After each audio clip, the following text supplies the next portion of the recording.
할렐루야. 날씨가 상당히 추워졌는데요. 그래도 우리의 마음 가운데는 예수 그리스도의 은혜와 사랑으로 그 불길이 타오르는 줄 믿습니다. 예전에 김진홍 목사님이 감옥에 계실 때 그때 하도 추우니까 성경에서 불이 나오는 구절만 읽었다 그러더라고요. 근데 진짜 불이 나오는 구절을 찾기 시작하니까 나중에 뜨거워지더라는 거예요. 그게 말씀의 능력입니다. 오늘 이 아침에 말씀의 능력을 경험하시기를 예수님의 이름으로 축원드립니다. 오늘 저는 여러분들과 함께 당신은 은혜를 만났는가? 라는 제목으로 함께 은혜를 나누기를 원하는데요. 특별히 오늘 구원의 확신으로 제가 두 번째로 지난주에 이어서요, 오늘 은혜에 대해서 함께 이야기를 나누어 보기를 원합니다.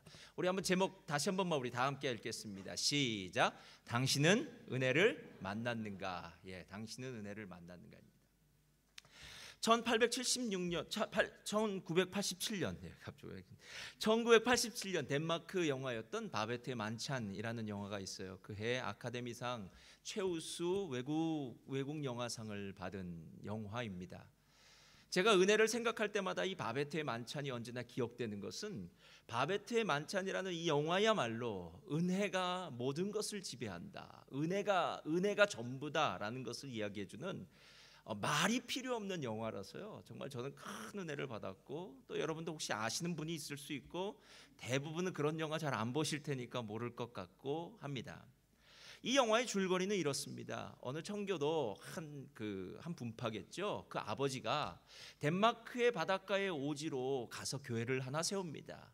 그 아버지에는 아주 젊은 사랑하는 두 딸이 있었고요, 늙어서 결혼해서 얻은 두 딸이 있었고, 두 딸과 함께 교회를 잘 운영하면서 삽니다. 그런데 청교도라는 그런 사람들은 그 세상과 이렇게 분리되어서 사는 사람들이니까요, 이 아리따운 두 딸이 세상의 파티라든가 뭐 이런 거 안 가고요, 교회 안에서만 이렇게 잘 자라나요.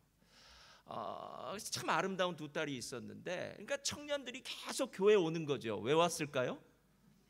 그 딸들 만나러 오는 거죠. 그래서 첫째 딸도 달라고 얘기하고, 둘째 딸은 성가대였어요. 성가대. 찬양을 그렇게 아름답게 해요. 그래서 첫째 딸을 연모했던 한 장교도 있었고, 둘째 딸의 그 재능을 안타깝게 생각했던 파리에서 잠시 이렇게 요양 왔던 피핀이라는 사람은 이 딸을 데려가서 파리의 극장에 세워서 프리마돈나가 되게 하겠다라고 얘기하는데 그것도 거절을 해요. 그렇게 시간이 흘러서 35년이라는 시간이 지납니다. 그 35년 동안 아버지 목사님은 돌아가시고, 그리고 그 두 딸은 이제 할머니가 되어서 그 남아있는 몇 명 되는 교회를 이제 지키고 있는 거예요. 그런데 어느 날 그렇게 두 자매 할머니죠. 할머니가 이렇게 지키는데 밤중에 문을 두드리는 소리가 들어서 문 밖을 열어보니까 어떤 한 여자가 초췌하고 남루하게 이렇게 와서 이야기를 하는 거예요.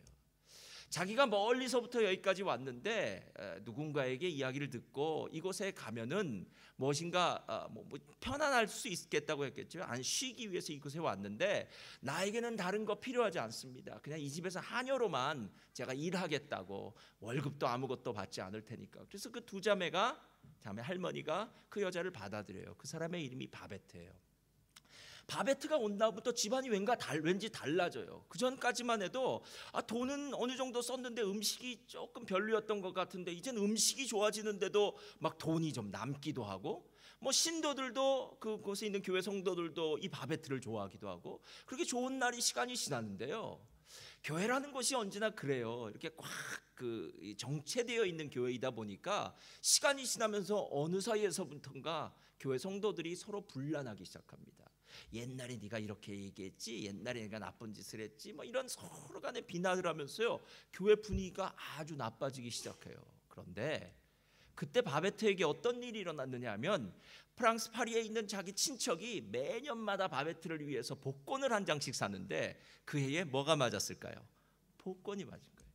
그래서 1만 프랑의 돈을, 1만 프랑이 큰 돈인가 봐요. 큰 돈을 이 바베트가 갑자기 어느 날 복권을 얻게 되는 거예요. 그러니까 이 두 자매 할머니는 생각하기를, 이제 바베트가 돈이 생겼으니까 다시 자기 마을로 돌아가겠구나 하는 생각이 들어요. 근데 바베트는 바닷가에 나서 잠시 무엇을 생각했는지 모르게 생각하고 난 다음에 다시 그 두 자매 할머니에게 와서 이렇게 얘기를 해요. 저 돌아가지 않겠습니다.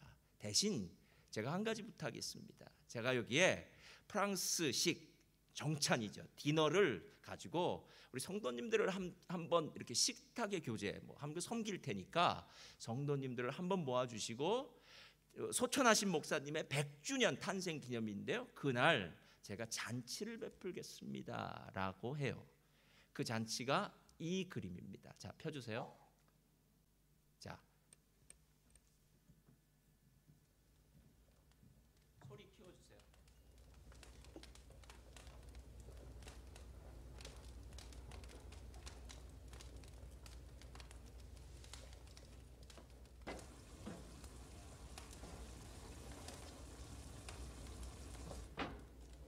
Get ready. They're here.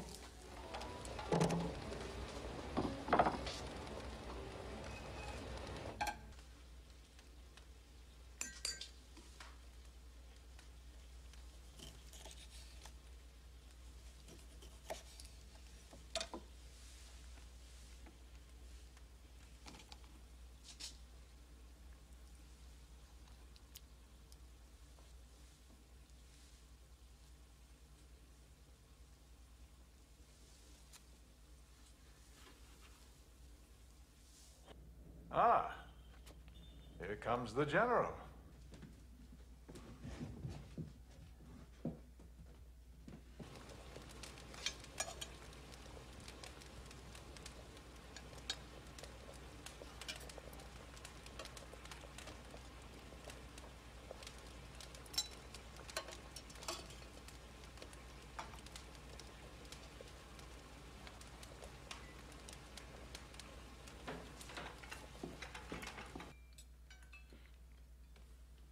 Quite definitely, this is a genuine turtle soup.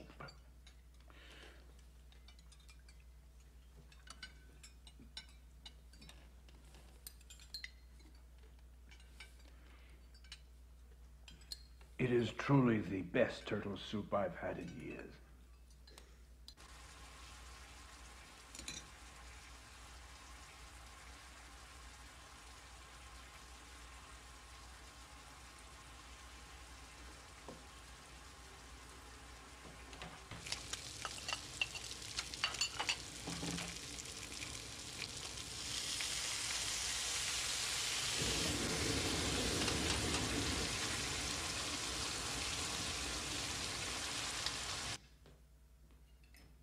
This is Pliny's Demidov.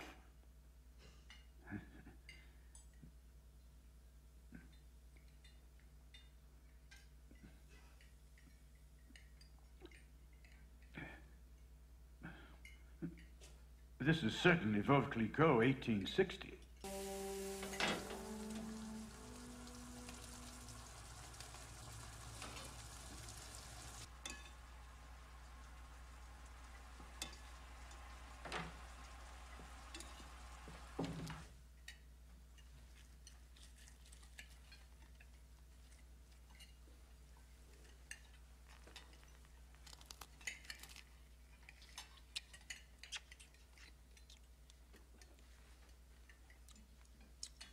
One day in Paris, after I had won a writing competition, my French fellow officers extended an invitation to dinner.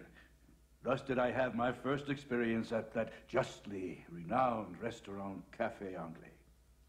Oddly, the chef of this restaurant was a female. She was considered the greatest culinary genius. And what we are dining on, I assure you, is nothing less than caille en sacrifice. Hallelujah.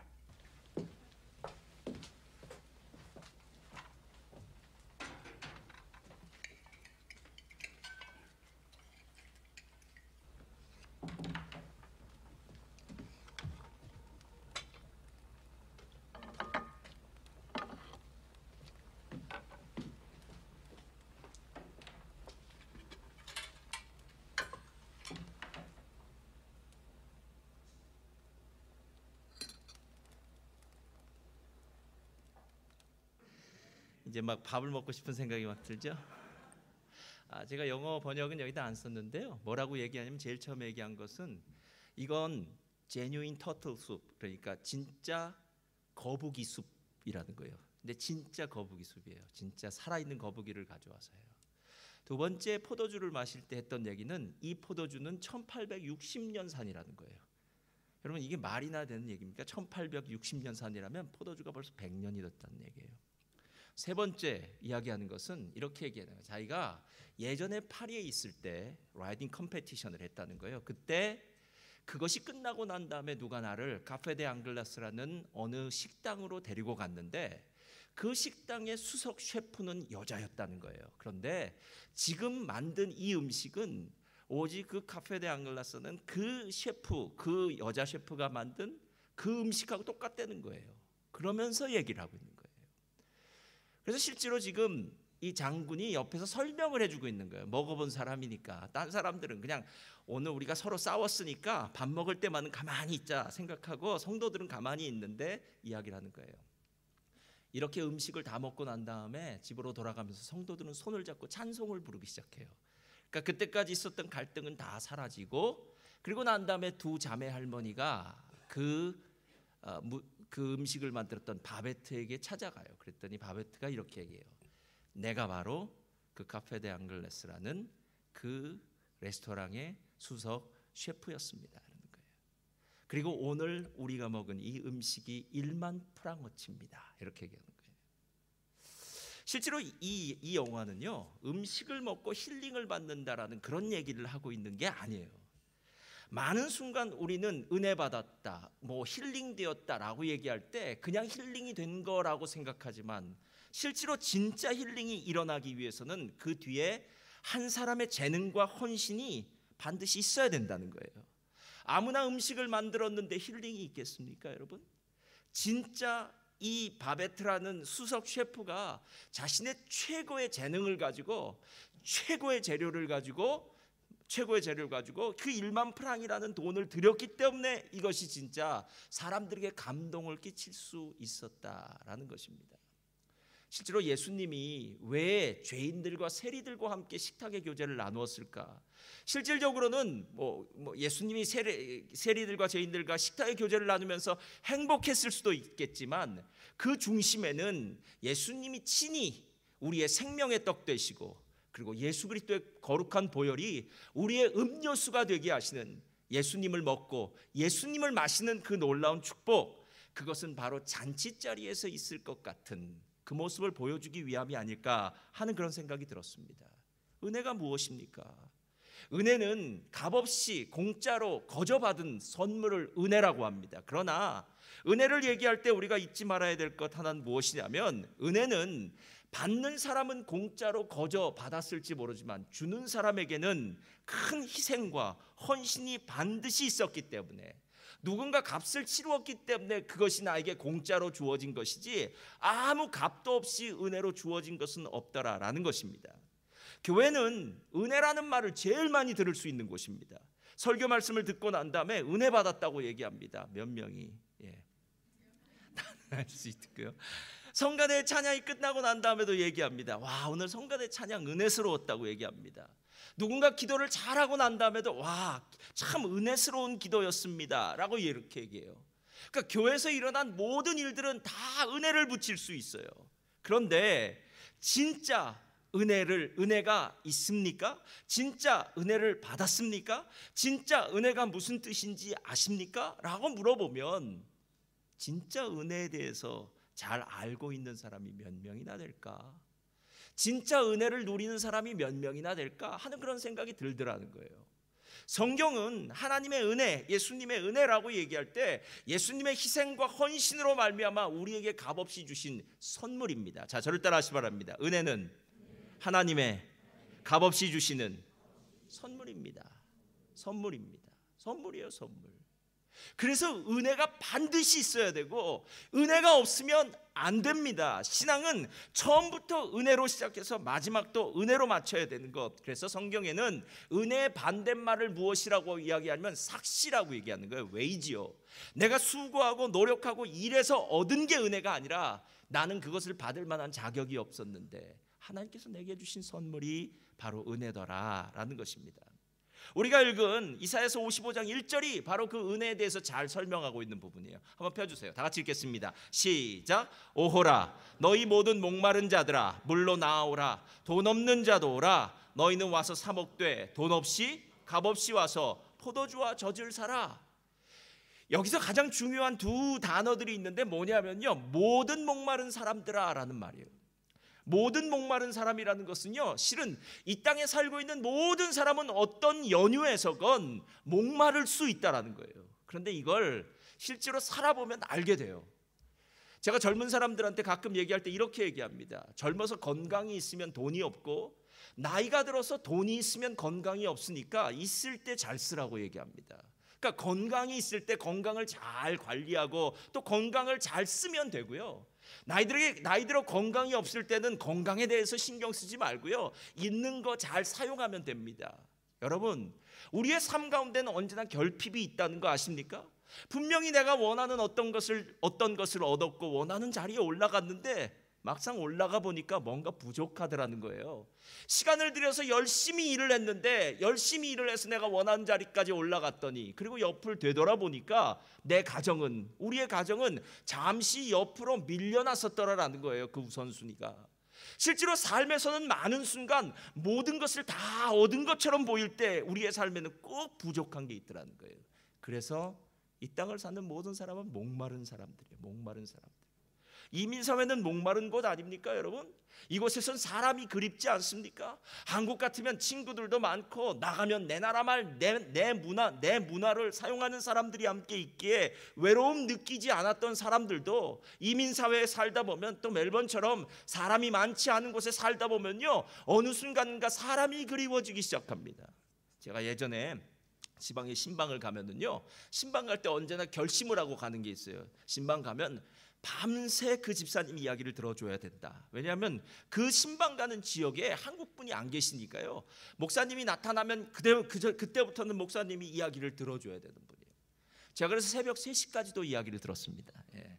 새벽 3시까지 이야기를 듣고 난 다음에 그분이 나중에 밤께 이렇게 들려오더라고요. 최주호 목사는 좋은 사람이라고. 얘기를 들어주기만 해도 좋아요. 그만큼 외롭다는 거죠. 이민사회 안 외롭습니까, 여러분? 예. 목마름이 있다는 거예요. 목마름이요. 너희 모든 목마른 자들아, 어떤 목마름이든 상관없어요. 오늘 주님이 말씀하세요. 수고하고 무거운 짐진 자들아, 다 내게로 오라. 내가 너희를 쉬게 하리라. 그러면서 더 재미있는 말을 하는데요, 그 다음에 이렇게 얘기해요. 너희 돈 없는 자도 나오고 돈 없이 값없이 와서 포도주와 젖을 사라. 우리는 세상의 모든 일은요, 주고받는 거 아닙니까?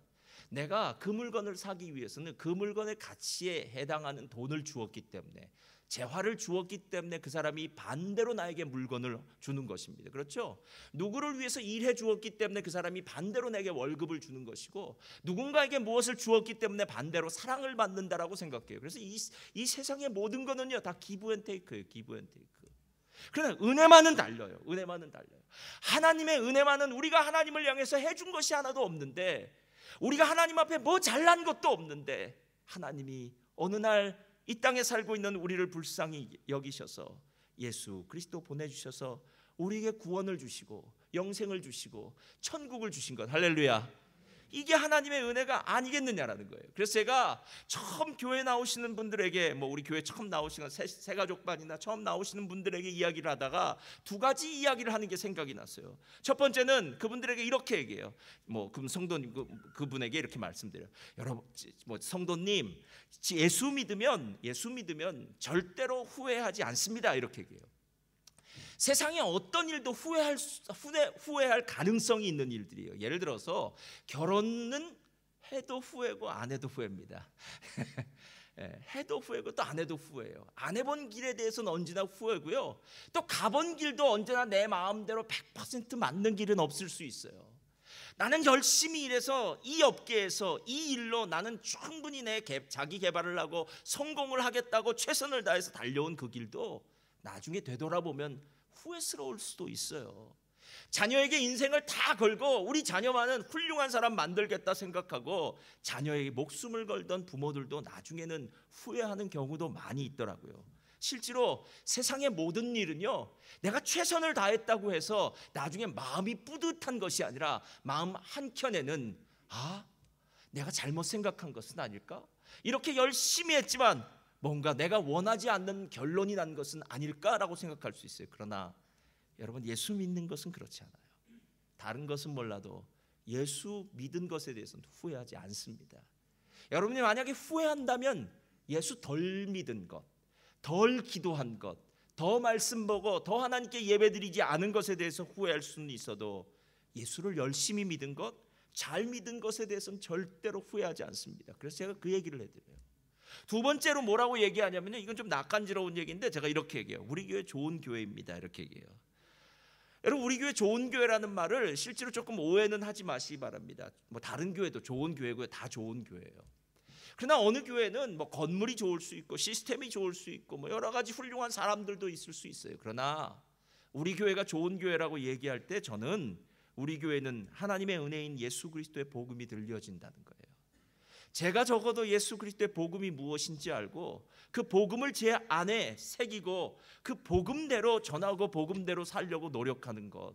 그래서 복음이 만약에 이것이 아니다 생각한다면 언제든지 이것은 아니고 복음이 이 길이다 라고 얘기한다면 저는 그 길을 선택할 수 있는 것, 적어도 복음이 들려질 수 있는 교회이기 때문에 우리 교회는 좋은 교회입니다 라고 그렇게 이야기합니다. 그렇다면 여러분들은 매일 여러분 자신에게 어떤 질문을 하고 있습니까? 여러분 정말 예수 믿고 구원받고 신앙생활하는 거 행복하십니까? 예, 행복하십니까? 교회는 잘 다니고 있고 신앙생활은 오래 했는데 혹시 행복하지 않으신 분들이 있습니까? 그 이유는 2절에 나와 있어요. 자, 2절 펴주세요. 다 같이 읽겠습니다. 시작. 너희가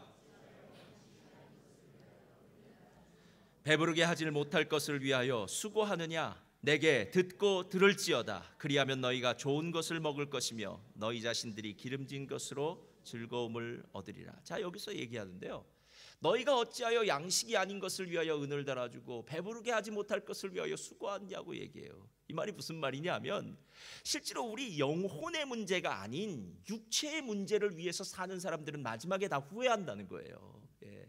그러니까 아무리 얼굴을 잘 꾸며도 젊은 사람의 얼굴은 따라갈 수가 없습니다. 할렐루야. 젊음이 가장 큰 무기예요. 우리 청년들은 딴 거 신경 쓰지 마세요. 젊음이 무기예요. 젊음이 무기예요. 나이 들면 화장이 안 먹습니다. 안 먹습니다. 젊음은 그 자체로 무기예요. 그리고 젊음은 그 자체로 정말 하나님이 주신 축복이에요. 여러분들은 잘 모를지 몰라도요. 우리가 실제로 육체에 이 세상에 있는 것들에 어떤 의미를 부여하고 그것으로 열심히 일을 한들 우리의 영혼의 문제는 해결할 수 없더라는 거예요. 영혼의 문제, 더 중요한 문제인 영혼은 해결할 수 없다는 거예요. 제가 성경에서 만약에 인간적인 관점으로, 세상적인 관점으로 가장 행복한 삶을 누린 사람이 누굴까 생각했더니 누가복음 12장에 나오는 부자더라고요. 이 부자가 얼마나 부자였느냐면 그는 곡식을 많이 거두어서 새로운 창고를 짓고 스스로에게 이렇게 얘기해요. 내 영혼아, 여러 해 쓸 물건을 많이 쌓아두었으니 평안히 쉬고 먹고 마시고 즐거워하자, 이렇게 얘기해요. 얼마나 대단합니까? 내 영혼아, 여러 해 쓸 물건을 많이 쌓아두었으니 평안히 쉬고 먹고 마시고 즐거워하자. 이게 제일 신나는 인생 아닙니까? 제가 가끔 젊은 사람들을 만났을 때 이렇게 얘기합니다. 목사님, 저는 기업가가 되겠습니다. 돈을 벌겠습니다 하는 분들 많아요. 그래서 돈을 벌어서 빌딩을 사겠습니다. 빌딩을 사면은요, 빌딩을 임대해 주어서 매달 월세가 제 통장으로 들어오면요, 저는 그 통장에서 월세 받아서 이리 놀러 가기도 하고 저리 놀러 가기도 하고 제가 원하는 물건들을 사기도 하고 사람들과 고급 레스토랑에 가서 먹기도 하고 제가 원하는 대로 신나고 즐겁게 살겠습니다. 여러분, 이게 진짜 제일 세상에선 즐거운 인생 아닐까요? 평안히 쉬고 먹고 마시고 즐거워하자. 이거 이상 뭐가 더 있겠습니까? 그런데 하나님의 관점은 틀려요. 누가복음 12장 20절 펴주세요. 다 같이 읽겠습니다. 시작. 어리석은 자여, 오늘 밤에 내 영혼을 도로 찾으리니 그러면 내 준비한 것이 누구의 것이? 그러면 영혼의 문제는 생각 안 했잖아요. 다 있으면 뭐합니까 여러분? 우리 게 아닌데요. 예. 게 아닌데요. 진짜 우리 게 아니에요. 실은 더 슬픈 것은 우리의 생명도 우리 게 아니에요. 그러니까 내 마음대로 죽고 살 수 있는 게 아니잖아요, 여러분. 예? 에이, 이놈의 세상 그냥 죽어버리자 하고 죽고 난 다음에 새로 태어나면 얼마나 할렐루야 감사하겠어요. 근데 그런 일 없어요, 여러분. 죽으면 끝이에요. 하나님 심판대 앞에 가는 겁니다. 우리는 한 번 사는 거예요. 한 번 어떻게 살지는 결정해야 돼요. 그리고 영혼을 위해서 살 것인지 육체를 위해서 살 것인지 우리가 결정하는 대로 우리의 삶에는 그 결과를 받을 수밖에 없더라라는 거예요. 세상에는 고등 종교와 하등 종교가 있습니다. 고등 종교와 하등 종교를 나누는 그 구별선을 무엇이라고 얘기하냐면 여러 가지가 있는데, 고등 종교와 하등 종교를 나누는 가장 큰 구별점은 무엇이냐면 바로 내세관이 있느냐라는 거예요. 내세관은 죽고 난 다음에 어디로 가느냐라는 거예요. 그러니까 하등 종교일수록, 우리가 얘기하는 미신이나 점쟁이나 뭐 이런 곳일수록요, 다 이 세상 현세에 집중되어 있어요. 어떻게 하면은 잘 살 것인가, 어떻게 하면은 뭐 내가 성공할 것인가. 그래서 여러분, 점쟁이를 찾아가는 사람이 언제 내가 도덕적으로 인격적으로 살고 싶습니다, 이래서 점쟁이 찾아가는 사람은 없고요. 요번에 시험 보는데 붙을까요? 우리 남편 승진할 수 있을까요? 요번에 집을 옮기려고 하는데 어디로 갈까요? 요즘 우리 집이 상당히 힘든데 어떻게 액땜을 해야 될까요? 뭐 이런 얘기 묻는다라는 거예요. 즉 현세에 집중되어 있는 종교는 하등 종교예요, 여러분. 하등 종교 아니라 고등 종교는 언제나 영혼을 바라봅니다. 왜? 죽음의 문제는 우리 모두에게 있는데 우리가 신경 쓰건 신경 안 쓰건, 우리가 의식하건 의식하지 않건 죽음은 올 거 아닙니까? 중요한 것은 죽음을 준비하고 있느냐라는 거예요. 진짜 죽음을 준비하고 있습니까? 제가 예전에도 말한 것 같네요. 저희 작은아버지는 지금은 예수 믿으세요. 매일 제가 어렸을 때, 삼촌이었죠 그때는, 저한테 이렇게 내가 죽으면 소주 한 병이랑 두모를 갖다 놓고 자기를 기려달라고 그렇게 꼭 얘기하신 분 있어요. 왜 그랬는지 모르겠어요. 왜 그랬는지. 예. 여러분, 죽고 나서 소주 한 병에 뭐 두모 놔두면 뭐 지옥 갈 인생이 천국 간다면 제가 100번이라도 해드리죠. 그러나 그거 아닙니다, 여러분. 영혼의 문제는 그만큼 중요한 문제라는 거예요. 세상적인 일들과 틀려요. 그래서 고든 맥도날드 목사님이 이렇게 얘기해요. 웬만한 일에는 세상도 교회 못지 않거나 교회보다 낫다. 집을 지어주고 가난한 자를 먹여주고 아픈 사람을 고쳐주는 일은 굳이 교인이 아니더라도 할 수 있다. 그러나 세상은 못하는 일이 하나 있다. 세상은 은혜를 베풀 수 없다. 이것은 교회가 맡아야 할 절대절명의 사명을 지적한 일이다. 세상에서 은혜를 찾을 곳은 교회 말고 다른 곳은 없다. 할렐루야. 그럼 영혼의 문제에 대해서 진짜 얘기해 줄 것은 교회밖에 없다라는 거예요. 잘 먹고 잘 사는 것, 누군가를 도와주는 것, 제가 예전에 보니까 캄보디아에 우물 파주는 것은 교회만 파주는 게 아니더라고요. 불교에서도 스님들도 가서 파주더라고요. 그리고 저는 어려운 사람을 돕는 것이 있잖아요. 바퍼 선교회, 바퍼 공동체 하는 최일도 목사님만 도와주는 줄 알았는데 아니더라고요. 가톨릭 신부들도 얼마나 잘 도와주는지 모르고요. 또 불교의 스님들도 얼마나 잘 도와주는지 모르더라고요. 세상에 어떤 일들, 연약한 것들, 가난한 자를 돕는 것, 집을 지어주는 것, 그리고 어려운 사람에게 무언가를 나눠주는 일은 세상 사람도 잘한다는 거예요. 그런데 그것은 다 세상적인 것이고 육체적인 건데요, 한 가지 못하는 게 있어요. 영혼의 문제는, 하나님의 은혜는, 이건 교회에서만 들을 수 있는 놀라운 축복이다라는 거예요. 그러면 그 놀라운 축복, 하나님의 은혜를 어떻게 받을 수 있을까요? 2절과 3절에 이야기를 이렇게 해요. 2절 한번 펴주세요. 2절 보면 이렇게 얘기해요. 너희가 어찌하여, 쭉 얘기한 다음에 중간에 내게 듣고 들을지어다, 이렇게 얘기해요. 내게 듣고 들을지어다. 3절 펴주세요. 너희는 귀를 기울이고 내게로 나와 들으라. 그리하면 너희의 영혼이 살리라. 2절에는 듣고 들을지어다, 3절에는 내게 나와 귀를 기울여 들을지어다 라고 이렇게 얘기해요. 여기서 듣고 들으라는 말은 어떤 의미냐 하면요, 어떤 의미냐면 에스겔서를 보면 에스겔이 하나님의 선지자로 부르심을 받을 때 하나님이 환상 가운데 에스겔에게 두루마리를 하나 갖다 줘요. 그리고 그 안에는 애가와 재앙과 뭐 이런 것들이 막 씌어져 있는 글인데 에스겔 선지자에게 이렇게 말을 해요. 너는 이 두루마리를 먹으라 라고 얘기해요. 그랬더니 그 두루마리를 받아 먹었더니 입에선 단데 배에선 쓰게 되었더라 라고 얘기해요. 이 말이 무슨 뜻이냐면 하나님의 선지자가 하나님의 말씀을 받아서 그냥 듣는 것이 아니라 씹어서 먹어서 소화시켜서 자기의 삶에 그 말씀의 에너지가 나타나서 사람들에게 말씀을 증거할 때는 말씀인지 나인지가 모르게 말씀이 성육화되어서 말씀이 그 사람들에게 그 전하는 선지자의 모습을 통해서 나타나게 하라라는 이런 모습이에요. 예전에 그 드라마 보면은 그런 얘기했는데 참 오그라드는 얘기인데 여자들은 참 좋아하더라고요. 내 안에 너 있다 뭐 이런 소리 있는데 우리는 그런 얘기 잘 모르는 얘기인데요. 내 안에 뭐 그런 거 없습니다. 내 안에 말씀이 있다. 할렐루야. 이거면 되는데 자꾸 이상한 말씀. 내 안에 말씀이 녹아진다는 거예요. 말씀이 소화되었다는 거예요. 우리가 주 안에 있는 것은 주의 말씀이 내 안에 있는 거 아닙니까, 여러분? 실은 하나님의 말씀인지 나인지가 구분이 안 되는 인생이면 그 사람이 진짜 복 있는 사람이고요, 하나님의 은혜가 있는 사람이에요. 두 번째는 너희가 만약에 나에게 귀를 기울여 들으라 라는 말은요, 경청하라 라는 말이에요. 경청이라는 한자어가 참 재밌더라고요.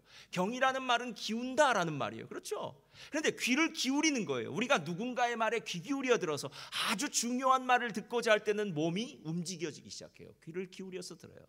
청이라는 말을 한자어로 이렇게 풀더라고요. 청은 귀 이목이에요. 그래서 귀가 하나 나오더라고요. 그리고 난 다음에 십자가 나오고요.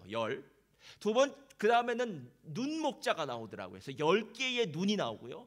그 다음엔 날일자 하나가 나오고요. 그 다음에 마음심자가 나와요. 그러니까 하나의 귀, 10개의 눈, 그리고 한 마음으로 듣는 게 청이라는 거예요. 그러니까 여러분 얼마나 잘 들어야 되는지 모르겠냐는 거예요. 얼마나 하나님의 말씀을 진짜 그렇게 듣고 계십니까? 예. 정말로 하나님의 말씀이 내 안에서 이건 생명의 말씀이야, 생명줄과 같아 라고 생각하면서 그 말씀을 경청하기 시작할 때 그때 하나님의 은혜가 무엇인지를 우리가 깨달아 알게 되더라라는 거예요. 그러니까 하나님의 말씀을 듣는 모습을 보면 그 사람이 지금 하나님의 은혜가 있는지 없는지 너무나 잘 알 수 있어요. 하나님의 말씀이 들려지는데 꾸벅꾸벅 졸 수도 있고요, 하나님의 말씀이 들려지는데 딴 생각할 수도 있고요, 하나님 말씀이 들려지는데 뭐 끄적끄적거리면서 오늘 오후에는 무엇을 하지? 라고 생각할 수도 있고요, 하나님의 말씀이 들려질 때 하나님의 말씀에 집중하지 못한다면 하나님의 은혜가 없을 수 있더라라는 거예요. 저는 하나님의 은혜를 가장 극적으로 많이 받은 사람이 누굴까라고 생각하다가 바울이라는 생각이 들었어요. 바울이 다메섹 도상에서 예수님을 만나고 예수님을 만남으로 말미암아 하나님의 은혜를 체험하고 난 다음에 그는 고린도전서 15장 10절에 이렇게 이야기를 해요. 15장 10절. 다 같이 읽겠습니다. 시작. 그러나 내가 나 된 것은 하나님의 은혜로 된 것이니 내게 주신 그의 은혜가 헛되지 아니하여 내가 모든 사도보다 더 많이 수고하였으나 내가 한 것이 아니요 하나님의. 자, 이건 하나님의 은혜가 3번이나 등장해요. 나의 나 된 것은 하나님의 은혜야. 내가 지금 이 모습으로 주 앞에 있는 게 너무 감사한데 이게 하나님의 은혜야. 하나님의 은혜. 내가 그 사도가 되어서 열심히 일한 것도 하나님의 은혜야. 하나님의 은혜로 열심히 일했어. 그리고 마지막에 나와 함께 하신 하나님의 은혜 때문에 나는 하나님의 심판대 앞에 갔을 때 착하고 충성된 종아라는 그 음성을 들을 수 있어라고 해요. 여러분 사도 바울은 은혜를 알고 있었어요. 사도 바울은 자기가 하나님의 은혜를 받을 수 없는 자였다는 걸 너무 많이 알아요. 왜? 사도 바울은 예수님 믿는 사람들을 핍박했잖아요.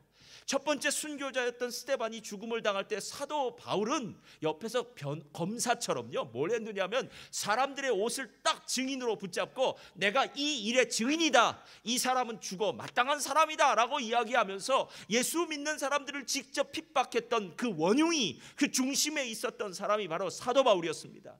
그것도 모자라서 그는 대제사장의 공문을 받아가지고 세계에 흩어져 있는 여러 유대인 중에 예수님을 믿는 사람들을 핍박하기 위해서 가다가 하나님의 은혜를 체험한 것 아닙니까? 그는 하나님 나라의 원수였습니다. 그는 예수님을 대적하는 죄인이었습니다. 그는 율법대로 살면서 하나님의 은혜를 깨달아 알지 못하는 연약한 자였습니다. 그런데 문제는, 중요한 것은 바로 그에게 하나님의 은혜가 주어졌더라라는 거예요. 그러니까 저는 은혜 없으면 살 수 없는 사람입니다 라고 얘기합니다. 여러분 어떠십니까? 오늘 제목은 바로 당신은 은혜를 만났는가입니다. 여러분 정말 은혜를 만나셨습니까? 신앙생활 오래 한 거 얘기하지 말고요. 수십 년 된 거 아무 의미 없습니다. 지금 여러분 진짜 은혜를 만나셨습니까? 그 말은 지금 그 은혜 때문에 행복하십니까? 지금 그 은혜 때문에 기쁘십니까? 지금 그 은혜가 여러분의 마음에서 정말 샘물이 솟아나듯이 솟아나고 있습니까? 제가 신앙생활을 오래 하다 보니까요, 언제나 기쁘고 언제나 감사와 감격이 나오는 건 아니더라고요. 어떤 때는 힘들기도 하고, 어떨 때는 짜증이 나기도 하고, 어떨 때는 불평과 원망이 나오기도 하고, 어떨 때는 갈등이 있기도 하고 했어요. 예전에는 제가 그런 갈등과 그런 일들이 벌어지면 이때 무슨 생각이 들었냐면 이렇게 생각했어요. 야, 살다 보면 어떻게 매일 좋은 일이 있을 수 있니? 어차피 좋은 일도 있었다, 나쁜 일도 있었다, 이렇게 올라갔다 내려갔다 업 앤 다운 하는 거야. 그러니까 그런 시간도 있을 거야 라고 생각했었는데요, 성경을 다시 묵상하다가 아니라는 걸 깨달았어요. 우리 안에 있는 하나님의 은혜를 빼앗아가기 위해서 호시탐탐 노리는 누가 있죠? 나쁜 놈? 사탄이 있어요. 여러분, 우리가 영적 전쟁 가운데 있다는 거 아십니까? 기분이 괜히 짜증나고 답답한 게 아니라요, 사단의 영향력이 하나님의 은혜를 덮어버렸어요. 하나님의 은혜를 덮어버렸어요. 사단의 영향력이 하나님의 은혜를 옆으로 밀기 시작했어요. 그래서 내 마음의 중심에 하나님의 은혜에 대한 감격은 사라지고 불평, 원망, 짜증, 미움이 그 자리를 차지하고 내가 진짜 하나님의 은혜가 있지 않은 사람처럼 만들더라라는 거예요. 저는 중세 카톨릭이 얼마나 타락했는지 로버트 카펀이라는 사람이 한 얘기를 보면서요, 그렇다, 이게 맞다라는 생각이 들었어요. 그 사람이 하는 얘기를 한번 잘 들어보세요. 중세의 종교개혁이 일어날 때 상황이 이랬다는 거예요. 먼지가 자욱하게 쌓인 중세 후기의 신앙의 지하실에서 1500년 묵은 알코올 도수 200도의 은혜로 가득 찬 술창고를 재발견한 덕분에 사람들은 마음껏 마시고 취해서 몸을 가누지 못했던 것이 종교개혁이다 라고 얘기해요. 자, 새로 제가 해석해 드릴게요. 이렇게 해석하면 돼요. 중세 1500년 동안 하나님의 은혜다, 하나님의 은혜가 있다라는 사실에 대해서는 다 저 뒷전에 숨겨둔 채 너희들이 하나님 앞에서 율법을 잘 지키고 살아야 돼, 너희들이 이런 공로를 가지고 하나님 앞에 살아야 돼, 너희들 회개하지 않으면 죽어 라고 이렇게 엄포를 놓으면서 중세 교회가 사람들을요 아주 노예처럼 만들어 버렸다는 거예요. 마치 마틴 루터가 자신의 삶 가운데 끊임없이 일어나는 죄와 싸우다 보니까요 하나도 행복하지가 않은 거예요. 예수님을 믿으면 더 행복해야 되는데, 예수님을 믿으면 더 기뻐야 되는데, 예수님을 믿으면 더 자유로워져야 되는데요, 예수님을 더 깊이 믿으면 믿을수록 더 불안해지고 더 짜증이 나고 분노가 나고 싫어지고 힘들어지기 시작하더라는 거예요. 중세 1500년 동안 하나님의 은혜가 저기 술 저장 창고에 먼지가 가득 쌓인 채 저기 놓여져 있었다는 거예요. 그런데 종교개혁자들이 그 술 저장 창고에 있었던 100도가 아닌 200도짜리 그 술을 꺼냈다는 거예요. 그래서 사람들이 마시기 시작했다는 거예요. 그 마시고 취해서 사람들이 몸을 가누지 못했던 것이 무엇이냐면 바로 하나님의 은혜. 할렐루야. 우리가 아무 공로 없이 예수 그리스도가 주시는, 값없이 주시는 그 구원을 누리는 것, 이것이 하나님의 은혜다라는 거예요. 여러분, 우리가 가끔 예수를 믿지 않는 친구들이나 가족들을 보면서 제일 안타까운 게 뭔지 아십니까? 예수 믿는 거 안 어렵잖아요. 그렇죠? 그냥 믿기만 하면 되잖아요. 근데 그걸 안 하는 거예요. 그래서 답답한 거예요. 아버지, 야 친구야, 예수님 믿는다고 한마디만 해. 예수님이 나의 죄를 위해 십자가에 죽으시고 부활하셨어 라는 그 한마디만 하면 돼. 나는 예수님이 주시는 구원을 받겠다라고 얘기하면 돼.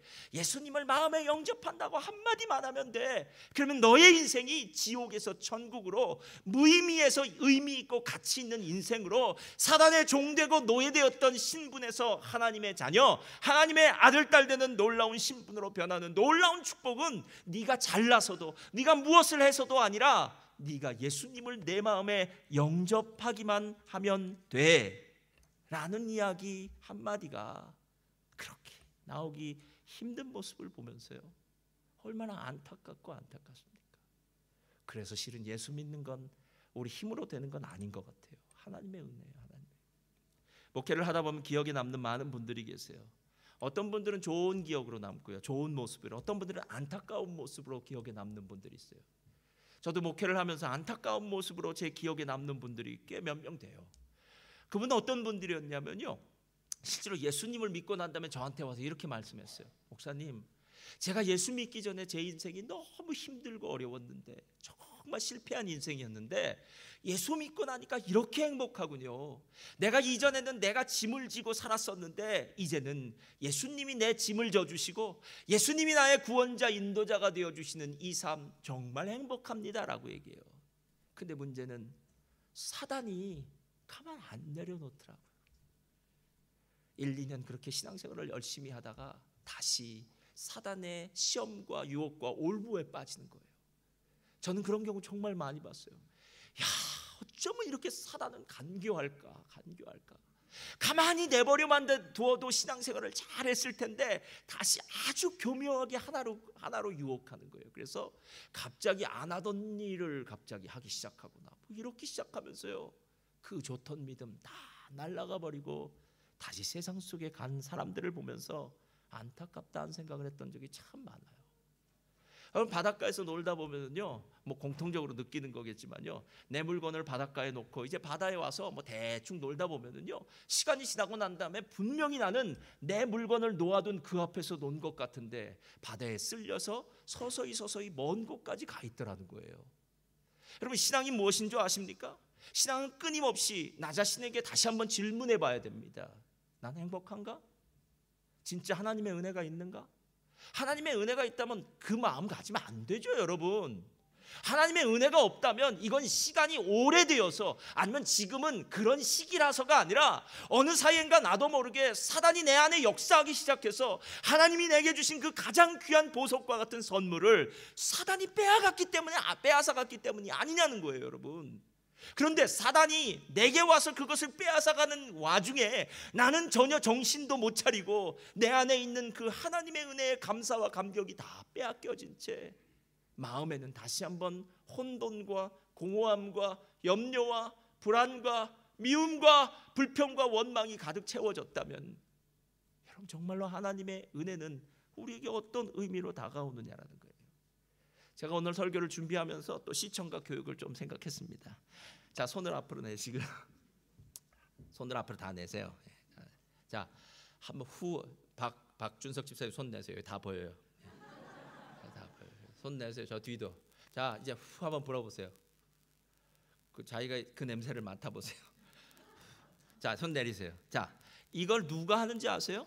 입냄새가 난 사람이에요. 그렇죠? 여러분들 잘 안 하세요. 그런데 누군가에게 집사님, 입냄새가 난 것 같아 라는 얘기를 어렴풋이 한 번만이라도 들으면은요, 그 사람은 사람 만나기 전에 한번 해요. 그렇죠? 왜? 내 입냄새를 내가 맡아보기 위해서요. 자, 그럼 제가 물어볼게요. 입냄새 나면 어떻게 하면 되죠? 양치질 하면 돼요, 여러분. 어렵지 않습니다. 양치질 하고 난 다음에 한 번 더 맡아보세요. 치약 냄새가 나요. 제 친구 중에는 발냄새가 많이 나는 친구가 있었어요. 이 친구의 존재는 냄새로 알아요. 이 친구가 있는 곳과 없는 곳은 그 냄새가 나면 있는 곳이에요. 근데 이 친구가 어느 날부턴가 있었는데 냄새가 안 나더라고요. 그래서 이상하다, 어떻게 되는가 했더니 이 친구가 아예 누구 집이건 그 집을 가면 먼저 화장실에 가서 발부터 씻고 오더라는 거예요. 그러니까 예전에는 발을 씻지 않아서 나던 냄새가 이제는 발부터 씻고 오니까 하나도 냄새가 안 나더라는 거예요. 여러분, 냄새가 나면 양치질하면 되고요, 발에 냄새가 나면 발을 씻으면 돼요. 발을 씻으면 돼요. 그렇다면 지금 하나님의 은혜가 내 안에서 떨어졌다면 어떻게 하시면 됩니까? 자, 거울을 다시 한번 쳐다보면 되죠. 거울을 향해서 한번 물어보면 돼요. 내 영혼아, 너 지금 하나님의 은혜가 내 안에 있느냐? 꼭 이제 거울아 이 세상에서 누가 제일 예쁘냐 물어보듯이, 내 영혼아, 내 안에 하나님의 은혜가 있는 것 같으냐 물어보세요. 정말 물어보세요. 여러분은 그 답을 다 알고 있어요. 그러면 여러분의 영혼이 얘기할 거예요. 아니, 하나님의 은혜가 없는 것 같아. 있었는데 없어진 것 같아. 아니면 내 안에 하나님의 은혜가 있어 라고 대답할 거예요. 하나님의 은혜가 없다면요, 발을 씻듯이 양치질하듯이 하나만 하면 돼. 저를 따라 하시기 바랍니다. 나사렛 예수의 이름으로 명하노니 내 안에 하나님의 은혜를 뺏어가는 악한 원수마귀의 세력은 묶음을 놓고 떠나가라. 이거 한마디 하면 돼요. 믿음으로요. 여러분, 하나님의 은혜가 없는 것을 자연스럽게 생각하지 마세요. 하나님이 우리에게 주신 은혜는 언제나 체크하고 점검해 보면 우리의 신앙이 지금 올바른 길을 가고 있는지 아니면 잘못된 길을 가고 있는지 언제나 알 수 있어요. 발냄새 날 수 있습니다. 입냄새 날 수 있습니다. 우리 안에 불만이 있고 원망이 있고 미움이 생길 수 있습니다. 살다 보면 어떤 것도 다 있을 수 있습니다. 근데 중요한 것은 그 문제를 해결할 수 있는 능력만 있으면 되는 거 아닙니까? 다른 사람은 해결할 수 없어도 나는 내 자신의 문제를 해결할 수 있습니다. 왜냐? 내 안에 있는 그 하나님의 은혜가 나를 끝까지 책임지시고 인도하실 줄 믿습니다. 기독교는 은혜의 종교입니다. 그래서 종교개혁자들은 기독교를 새롭게 할 때에 기독교를 새롭게 할 때에 프로테스탄트 개신교라고 이야기하면서 이렇게 세 가지의 슬로건을 이야기했어요. 저를 따라하세요. 솔라 피데. 이것은 오직 믿음으로. 솔라 피데. 오직 페이스죠. 솔라 피데. 두 번째 솔라 그라티아. 이건 오직 믿음으로. 죄송합니다. 은혜로. 네. 세 번째 솔라 스크리투라. 이것은 오직 성경으로. 오직 믿음, 오직 은혜, 오직 성경으로. 여러분, 왜 종교개혁자들이 이 얘기를 하신지 이제 알겠죠? 하나님의 은혜는 믿음으로 받아요. 하나님의 은혜는 우리의 삶의 전부예요. 그리고 하나님의 그 은혜는 오직 성경의 하나님의 말씀으로 얻어집니다. 여러분, 이 자리가 얼마나 복된 자리인 줄 아세요? 예. 많은 모든 세상 사람들이 받고 싶어도 받을 수 없는 그 하나님의 은혜, 영원한 생명을 만날 수 있는 곳은 교회밖에는 없습니다. 하나님의 음성이 들려질 때 우리에게는 영생이라는, 구원이라는, 천국이라는 하나님의 선물이 주어지는 거예요. 저는 우리 성도님들 한 분이라도 그 영생, 구원, 천국의 선물을 잊어버린 채 세상 가운데 낙심하며 절망하며 염려하며 사는 분들은 한 분도 없기를 바랍니다. 매일매일 주님의 이름으로 승리하시기를 예수님의 이름으로 축원드립니다. 아멘.